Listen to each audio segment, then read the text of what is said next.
Hello' everyone, মোৰ channel তৃপ্তিলৈ আপোনালোকক পুনৰ এবাৰ স্বাগতম জনাইছোঁ। আজি মই লাও বিলাহীৰ মাছৰ তৰকাৰী এটা ইজি আৰু টেষ্টি ৰেচিপি লৈ আহিছোঁ। বলকচোন চাওঁ আহক মইনো কেনেকৈ বনালোঁ এই ৰেচিপিটো। এই ৰেচিপিটোৰ বাবে মই এয়া অলপ লাও সৰু সৰুকৈ কাটি লৈছোঁ। এইফালে 4 পিচ মাছ লৈছোঁ, এয়া কুহি মাছ, আৰু এটা ডাঙৰ আলু মই এনেদৰে দীঘলীয়াকৈ কাটি লৈছোঁ। অলপ ধনিয়া লৈছোঁ, 3টা কেঁচা জলকীয়া লৈছোঁ আৰু অলপ মিঠি গুটি লৈছোঁ, আৰু এটা ডাঙৰ সাইজৰ বিলাহী এনেদৰে কাটি লৈছোঁ। গেছটো জ্বলাই কেৰাহীখন পাতি দিলোঁ। কেৰাহী গৰম হ'ল, ইয়াত এতিয়া মিঠাতেল দি দিম।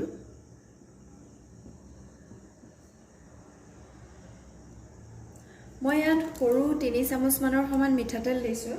তেল গৰম হ'ল, ইয়াত মই এতিয়া এই মিঠি গুটিকেইটা দি দিম। মিঠিখিনি ফুটি যেতিয়া এনেদৰে ক'লা হৈ যাব, তেতিয়া ইয়াতে কাটি থোৱা লাওখিনি দি দিম।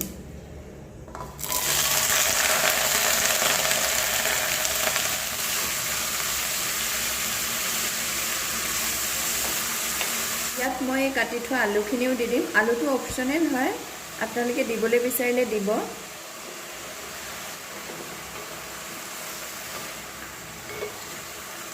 ইয়াত এতিয়া হালধি দি দিম, সৰু চামুচৰ এচামুচতকৈ অলপ কম, আৰু সোৱাদ অনুসৰি নিমখ দি দিম, আৰু এইখিনি এতিয়া ভালদৰে মিক্স কৰি দিম।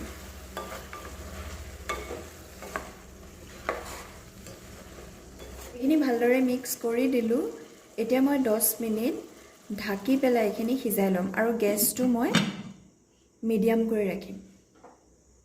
10 মিনিট হৈ গ'ল।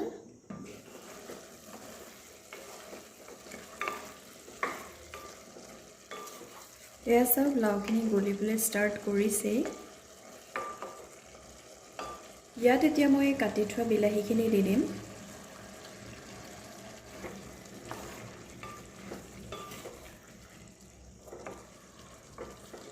এইখিনি আকৌ মই 10 মিনিট এনেদৰে সিজাই ল'ম।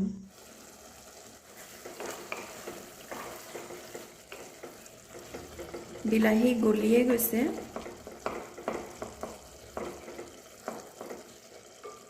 আলু বিলাহী লাওখিনি ভালদৰে সিজি গ'ল। এতিয়া মই এই হেতাখনেৰে লাও আৰু আলু অলপ ভাঙি দিম।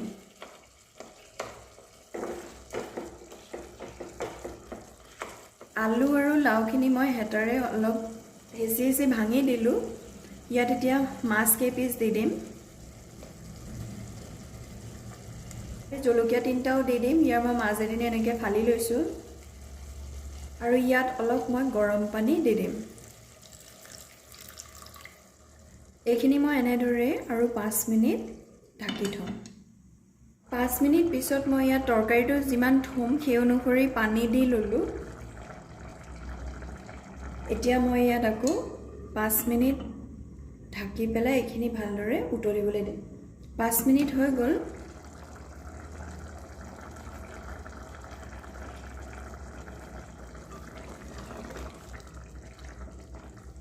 এয়া আমাৰ লাও বিলাহী মাছৰ তৰকাৰী ৰেডি হৈ গ'ল। আপোনালোকে যিমান পনীয়া থয় সেই অনুসৰি পানী দিব। ইয়াত মই এতিয়া লাষ্টত ধনিয়া পাত দি দিম।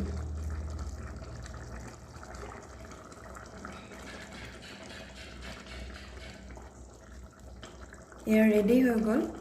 এতিয়া মই গেছটো অফ কৰি এনেদৰে অলপ সময় ঢাকি ৰাখি দিম। এয়া আমাৰ লাও বিলাহী মাছৰ তৰকাৰী ৰেডি হৈ গ'ল।